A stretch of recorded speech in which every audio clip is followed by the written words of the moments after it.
The Vietnam War lasted nearly 2 decades and claimed millions of lives.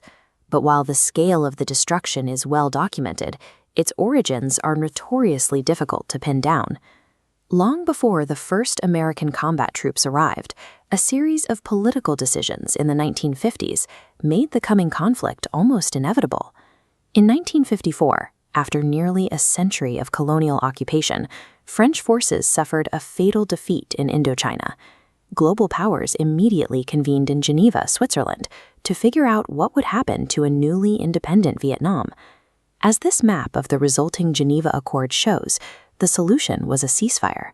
Vietnam was divided at the 17th parallel into a communist north and an anti-communist south. The text of the agreement was highly specific. This line was a temporary military demarcation to stop the shooting, not a permanent international border. 2 men took control of these temporary holding zones. Communist leader Ho Chi Minh consolidated power in the north, while Ngo Dinh Diem, backed by Western powers, ruled the south.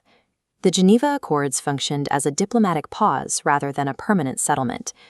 By grounding the entire agreement on a future promise of unity, the delegates left the fate of Vietnam to be decided by the growing Cold War paranoia of the United States and the Soviet Union. The Geneva Accords contained a strict deadline. In 1956, Vietnam was scheduled to hold a nationwide democratic election. The goal was to let the Vietnamese people vote to permanently and peacefully reunite the country under a single government. But American intelligence agencies looked at the polling and realized a hard truth. If a fair nationwide vote took place, Ho Chi Minh would win the presidency in a landslide.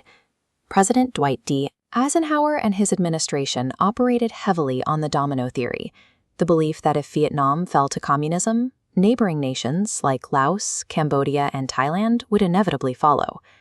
To prevent that regional collapse, the United States backed Ngo Dinh Diem, as he simply refused to hold the 1956 elections. Blocking the vote erased the diplomatic path to a unified Vietnam. The temporary line on the map hardened into a permanent ideological border, ensuring that the dispute would be settled with weapons instead of ballots. Up in Hanoi, the cancelled election made it clear to North Vietnamese leadership that waiting for a peaceful political reunification was a dead end. At a 1959 meeting of the Communist Central Committee, a rising policymaker named Le Duan made his case. He argued that the only way to take the South was by force. His pitch was successful, resulting in an official resolution authorizing an armed struggle. Hanoi immediately started building the infrastructure for a guerrilla war. They carved out a massive logistical network through neighboring Laos and Cambodia to funnel weapons and fighters past the heavily guarded border.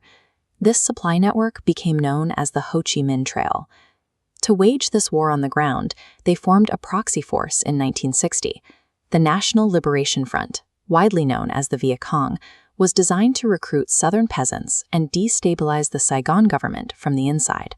This 1959 directive escalated the conflict from a localized political standoff into a state-directed campaign of national conquest. Hanoi was now officially committed to taking the South by force. To counter this growing insurgency, President John F. Kennedy chose a middle path. Instead of deploying full combat divisions, he sent thousands of American military advisors and millions of dollars in hardware to train the South Vietnamese army. The centerpiece of their counterinsurgency strategy was the Strategic Hamlet Program. The plan was to physically isolate rural peasants from the Viet Cong by relocating entire farming communities into fortified camps guarded by the government. The strategy backfired completely. Forcing families off their ancestral lands and away from their burial grounds bred intense anger towards Saigon. Instead of starving the Viet Cong of support, the hamlets acted as highly effective recruiting tools for the insurgency. By late 1963, South Vietnam's political structure was in total collapse. In November, a military coup ended in the assassination of Ngo Dinh Diem. 3 weeks later, President Kennedy was assassinated in Dallas. The failure of the advisor era meant the proxy war was effectively lost. To prevent a total communist takeover, Washington realized it would have to put its own boots on the ground. Lyndon B. Johnson inherited the presidency and the failing war. Facing an election year in 1964, Johnson was determined not to be the president who allowed Vietnam to fall to communism. In early August, the U.S. government announced that North Vietnamese torpedo boats had launched unprovoked attacks on an American destroyer, the USS Maddox, while it was patrolling the Gulf of Tonkin. Congress reacted immediately, passing the Gulf of Tonkin Resolution with overwhelming, near-unanimous support. The resolution bypassed the constitutional requirement for a formal declaration of war. It gave President Johnson sweeping, unchecked authority to use conventional military force to repel armed attacks and prevent further aggression in Southeast Asia. Even though the specific details of the naval encounter were highly disputed, the incident provided the public justification Washington needed to cross the threshold into a full-scale, unconstrained war. By March of 1965, the first U.S. Marines were landing on the beaches of Da Nang. The conflict was now officially an American war.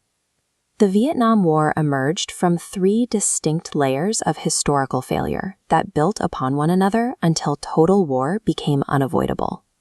It began with the structural failure of 1956, when the subversion of the reunification elections closed the only peaceful path to a single government. It grew with the strategic shift of 1959, when North Vietnam authorized a violent, state-sponsored insurgency to take the South by force. And it ignited with the 1964 Gulf of Tonkin incident, providing the legal spark for the massive deployment of American combat troops.